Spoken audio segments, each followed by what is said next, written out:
आज के इस विश्लेषण का मिशन 22 मार्च 2026 की उस घटना को समझना है जिसने इस पूरी धारणा को पलट कर रख दिया है।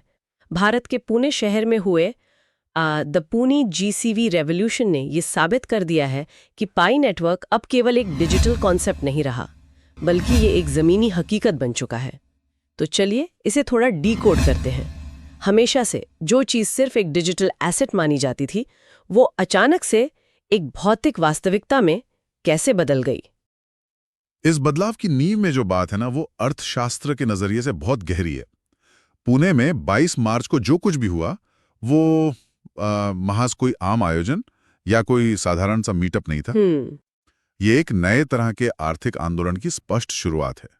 मतलब ये उस पल को दर्शाता है जब एक कम्युनिटी ने यह तय किया कि अब स्क्रीन से बाहर निकलकर बिना किसी मध्यस्थ के असल दुनिया में वैल्यू का आदान प्रदान करने का समय आ गया है। ये बात इस विषय को बेहद रोमांचक बनाती है, क्योंकि अगर हम डिजिटल करेंसी के पिछले एक दशक के इतिहास को देखें, चाहे वो बिटकॉइन हो या कोई और कॉइन, शुरुआती विजन तो यही था ना कि लोग इसे रोजमर्रा के लेन देन में इस्तेमाल करेंगे। एग्जैक्टली, शुरुआत में यही सोचा गया था। लेकिन सच्चाई ये है कि आज लोग इन्हें सिर्फ एक निवेश के रूप में देखते हैं।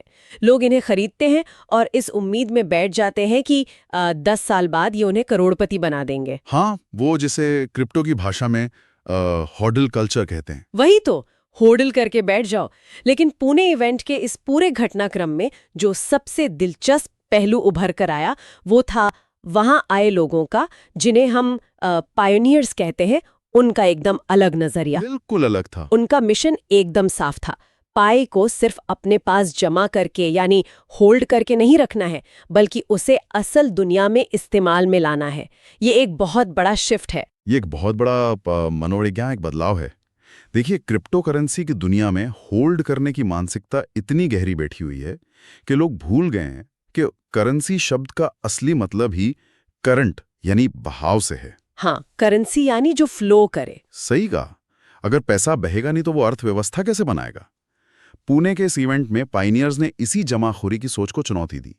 उन्होंने अपना पूरा ध्यान यूटिलिटी यानी उपयोगिता पर केंद्रित किया। इस कॉन्सेप्ट को समझने के लिए इसे एक मेले के उदाहरण से देखा जा सकता है। अच्छा, कैसे? मान लीजिए किसी बड़े मेले में जाने के लिए कुछ विशेष टोकन बांटे गए हैं। अब अगर कोई उन टोकन को लेकर अपनी तिजोरी में सजाकर रख ले, तो क्या उस टोकन का कोई असली फायदा है? कोई फायदा नहीं है, वो तो बस एक प्लास्टिक का टुकड़ा है तिजोरी में। बिल्कुल नहीं। उस टोकन का असली मूल्य तब तय होता है जब वो मेले में जाकर उससे कोई झूला झूला जाए या कोई सामान खरीदा जाए। तिजोरी में बंद टोकन सिर्फ एक टुकड़ा है, लेकिन जब वो मेले में इस्तेमाल होता है तब वो एक वैल्यू बन जाता है। असली मूल्य तभी सामने आता है जब चीजें इस्तेमाल हों। क्या बात है, एकदम सही उदाहरण दिया। किसी भी करेंसी का असली टेस्ट यही होता है कि क्या वो समाज में मूल्य के आदान प्रदान का माध्यम बन सकती है या नहीं।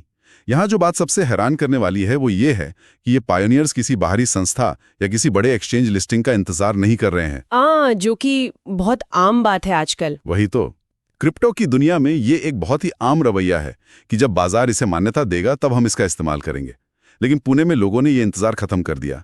उन्होंने खुद ही एक बाजार बना लिया। लेकिन एक मिनट, यहीं पर आकर मेरे दिमाग में एक बहुत बड़ा सवाल उठता है। हाँ, पूछिए। अगर कोई ऑफिशियल एक्सचेंज प्राइस नहीं है तो कीमत कैसे तय हो रही है? मेरा मतलब है मेले के टोकन का तो एक फिक्स दाम होता है ना? हाँ, बिल्कुल होता है। लेकिन अगर एक पायनियर किसी किराने वाले के पास जाता है और 1 किलो चावल खरीदना चाहता है, तो उसे कैसे पता चलेगा कि इसके लिए कितने पाए देने हैं? सही सवाल है। कोई स्क्रीन तो उन्हें आज का भाव नहीं बता रही है ना? क्या ये बिना किसी मानक के पूरी तरह से केओटिक या अव्यवस्थित नहीं हो जाएगा?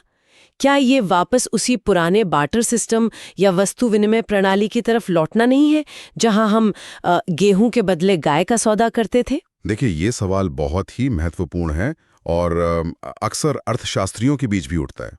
पहली नजर में ना ये बार्टर सिस्टम जैसा लग सकता है, लेकिन ऐसा बिल्कुल नहीं है। ऐसा क्यों? क्योंकि बार्टर सिस्टम में 2 अलग-अलग वस्तुओं का सीधा लेन देन होता है, जिसमें वैल्यू के एक समान मापदंड, जिसे यूनिट ऑफ अकाउंट कहते हैं, उसकी कमी होती है। लेकिन यहाँ पाई वो समान मापदंड है। और जहां तक कीमत तय करने की बात है, यहीं से जीसीवी यानी ग्लोबल कंसेंसस वैल्यू, इसका असली मैकेनिज्म सामने आता है। अच्छा, तो जीसीवी एक मैकेनिज्म है। हाँ, ये कोई ऐसा प्राइस नहीं है जिसे किसी सरकार या बैंक ने फोर्स किया हो या थोप दिया हो। ये वो मूल्य है जिसे कम्युनिटी एक आपसी सहमति से तय कर रही है। तो ये मैकेनिज्म जमीन पर काम कैसे करता है? मतलब दुकानदार अपनी कीमत कैसे निकालता है रोजमर्रा के कामों में? इसे ऐसे समझिए, जब कोई सेंट्रल बैंक पैसा छापता है तो उसकी कीमत इस बात पर निर्भर करती है कि लोगों को उस बैंक और सरकार पर कितना भरोसा है। जीसीबी के मामले में ये भरोसा किसी बैंक पर नहीं है, बल्कि नेटवर्क के लोगों का एक दूसरे पर है। एक दूसरे पर भरोसा। एग्जैक्टली। पायनियर्स और मर्चेंट्स का एक बहुत बड़ा ग्लोबल कम्युनिटी है जो आपस में चर्चा करके एक टारगेट वैल्यू निर्धारित करता है। जब पुणे का एक दुकानदार सामान बेचता है तो वो हवा में तीर नहीं चला रहा होता। वो उस सामूहिक सहमति या कंसेंसस का पालन कर रहा होता है जिसे पूरी कम्युनिटी ने ग्लोबल लेवल पर स्वीकार किया है। वो उसी वैल्यू के हिसाब से अपने 1 किलो चावल की कीमत पाई के छोटे अंश यानी फ्रैक्शन में कैलकुलेट करता है। अच्छा, तो ये कोई अव्यवस्था नहीं है, बल्कि ये एक बहुत ही अनुशासित और डिसेंट्रलाइज तरीका है मूल्य तय करने का। बिल्कुल।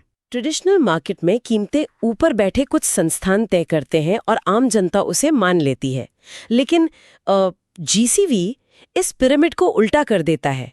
यहाँ जनता तय कर रही है। एग्जैक्टली। जब लोग उस तय की गई वैल्यू पर रोजमर्रा का लेन देन करने लगते हैं तो वो वैल्यू सिर्फ एक थियरी नहीं रह जाती, वो एक आर्थिक वास्तविकता बन जाती है। और इसे संभव बनाने के लिए सबसे बड़ी भूमिका मर्चेंट्स यानी दुकानदारों की होती है। यहाँ बात सच में बहुत दिलचस्प हो जाती है, क्योंकि अगर जीसीवी को काम करना है तो ये केवल पायनियर्स के एक बंद कमरे की मीटिंग तक सीमित नहीं रह सकता। सही बात है। पुणे इवेंट की केस स्टडी में जो सबसे प्रभावशाली बात सामने आई है वो ये है कि इसमें किसी बड़े तकनीकी विशेषज्ञ या सिलिकॉन वैली के निवेशकों के शामिल होने की बात नहीं हो रही है। हाँ, इसमें आम लोग हैं। इसमें छोटे दुकानदारों के आगे आने की बात हो रही है। छोटे लोकल बिजनेस, गांव के किराने वाले, शहर के रेस्टोरेंट और लोकल सर्विस देने वाले लोगों ने आगे बढ़कर इस पेमेंट को स्वीकार किया। ये बहुत बड़ी बात है। और अर्थशास्त्र के नजरिए से ये कोई छोटी उपलब्धि नहीं है। अगर हम इसे एक बड़े परिप्रेक्ष्य में देखें तो मर्चेंट वो व्यक्ति होता है जो अपना असली माल, जिसे खरीदने में उसने अपनी पूंजी लगाई है, वो किसी को दे रहा है। अपना हार्ड अर्न्ड पैसा और इन्वेंट्री। वही तो। जब कोई मर्चेंट अपने सामान के बदले में पाई लेता है तो वो महज एक डिजिटल कॉइन अपने वॉलेट में नहीं डाल रहा होता। वास्तव में वो उस करेंसी को बैक कर रहा होता है। बैक करने से आपका मतलब है कि वो उसे एक वास्तविक मूल्य दे रहा है? एकदम सही। जैसे पुराने जमाने में कागजी मुद्रा के पीछे सोना रखा जाता था ना। हाँ, gold standard. Exactly, gold standard. आज के समय में इस डिसेंट्रलाइज करेंसी के पीछे कोई सोना नहीं है। इसके पीछे इन मर्चेंट्स का सामान, उनकी सर्विसेज और उनकी मेहनत है। जब एक किराने वाला 1 किलो चावल के बदले पाई लेता है तो वो उस पाई की कीमत को उस चावल के मूल्य के बराबर मान्यता दे रहा है। वो एक तरह से अपना ट्रस्ट इन्वेस्ट कर रहा है। बिल्कुल। वो एक पूरे नए आर्थिक सिस्टम पर अपना भरोसा जता रहा है।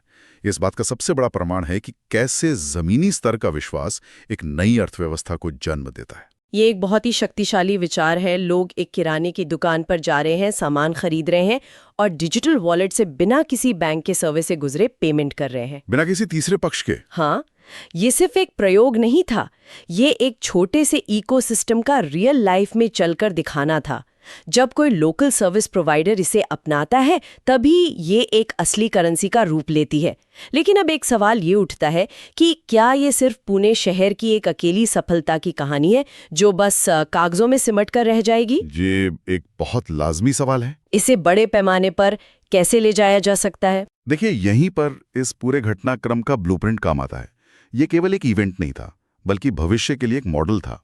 एक ऐसा ढांचा जिसे देश के हर गांव, हर शहर में दोहराया जा सकता है। आज ये एक शहर में हुआ है, कल ये दूसरे बड़े शहरों में होगा और फिर एक राष्ट्रव्यापी नेटवर्क का हिस्सा बन जाएगा। इसे देखकर मुझे एक विचार आ रहा है। ये जो 2 मर्चेंट और 5 पायनियर वाला मॉडल बताया गया है, हाँ, वो कोर फॉर्मूला। ये किसी टेक्निकल रोल आउट जैसा कम और एक जमीनी स्तर के पॉलिटिकल कैंपेन जैसा ज्यादा लगता है। जैसे नेता डोर टू डोर जाकर वोट मांगते हैं ना। हाँ, बिल्कुल वैसा ही। यहाँ पायनियर्स डोर टू डोर जाकर एक नई अर्थव्यवस्था बना रहे हैं। तो इन सब का असल में मतलब क्या है? ये छोटे स्तर का मॉडल एक राष्ट्रीय अर्थव्यवस्था कैसे बन सकता है? आपका ये जो अभियान वाला नजरिया है ना, ये बिल्कुल सटीक है।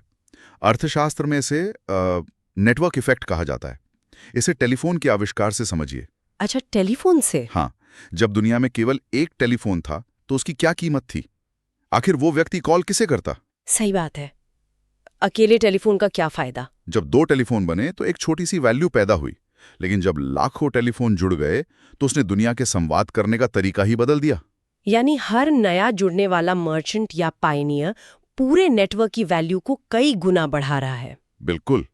पूना का ये 2 मर्चेंट और 5 पायनियर का मॉडल उसी नेटवर्क इफेक्ट का शुरुआती रूप है।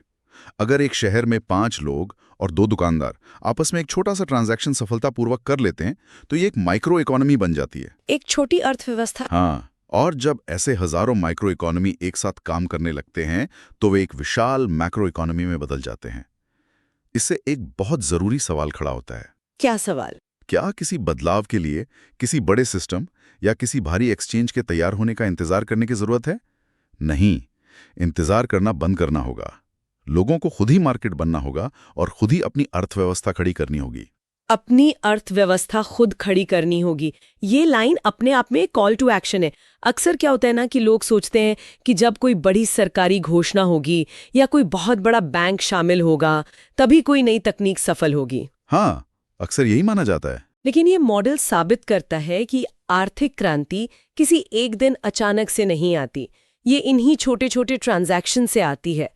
हर एक व्यक्ति जो इस नेटवर्क का हिस्सा है उसे ये जिम्मेदारी लेनी होगी कि वो अपने आसपास के दुकानदारों को इस नई आर्थिक प्रणाली के बारे में समझाएं। और ये समझाना केवल तकनीक के बारे में नहीं है। एक दुकानदार को ब्लॉकचेन की कोडिंग थोड़ी समझनी है। बिल्कुल नहीं। उसे बस ये विश्वास दिलाने की जरूरत है कि ये लेन देन का एक नया पारदर्शी और कम्युनिटी द्वारा संचालित तरीका है जिसमें उसकी मेहनत की सही कीमत मिलेगी। पुणे ने वो पहला कदम उठा लिया है। उसने दिखा दिया है कि ये सिद्धांत सिर्फ कागज पर नहीं बल्कि असल बाजारों में काम करता है।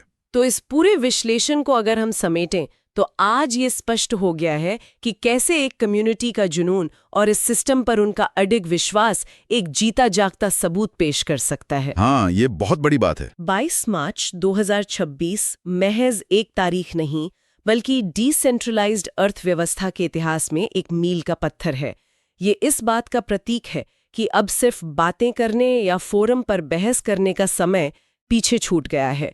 अब जमीन पर उतरकर एक्शन लेने का समय है। देखिए, इस पूरी चर्चा का सार यही है कि जब एक कम्युनिटी एक साथ मिलकर किसी मूल्य पर सहमति जताती है और उसे अपने दैनिक जीवन के लेन देन में उतार लेती है तो वो किसी भी बड़े वित्तीय संस्थान से अधिक शक्तिशाली हो सकती है। ये असली डिसेंट्रलाइजेशन है जो थ्योरी से निकलकर अब प्रैक्टिस में आ चुका है। इस डीप डाइव को खत्म करते हुए एक बहुत ही गहरी बात उभर कर सामने आती है। सदियों से पैसे की कीमत हमेशा बड़े सेंट्रल बैंक या सरकारें तय करती आई हैं। हमेशा से यही होता आया है। बड़ी बड़ी इमारतों में बैठे कुछ लोग जो कागज का टुकड़ा छाप देते थे, पूरी दुनिया उसका मूल्य मान लेती थी। लेकिन पुणे की इस घटना ने एक बिल्कुल नई तस्वीर पेश की है। जब एक साधारण गांव का किराना दुकानदार और एक आम ग्राहक मिलकर बिना किसी बिचौलिए या बैंक के एक डिजिटल करेंसी की कीमत तय करने लगे और उस पर खुशी खुशी लेन देन करने लगे, तो ये सिर्फ अर्थशास्त्र का नियम नहीं बदल रहा है, ये पूरी दुनिया में सत्ता और नियंत्रण का संतुलन बदल रहा है। एकदम सटीक बात कही आपने। ये एक ऐसा सवाल है जो गहरे विचार की मांग करता है। सोचने वाली बात ये है कि क्या आने वाले भविष्य में असली आर्थिक ताकत बड़े गगनचुंबी इमारतों वाले बैंकों के हाथ में रहेगी या फिर उन छोटे पड़ोस के बाजारों में जहां असल जिंदगी चलती है और जहां आम लोगों की सहमति से नए मूल्य जन्म लेते हैं। आज के इस विश्लेषण में बस इतना ही।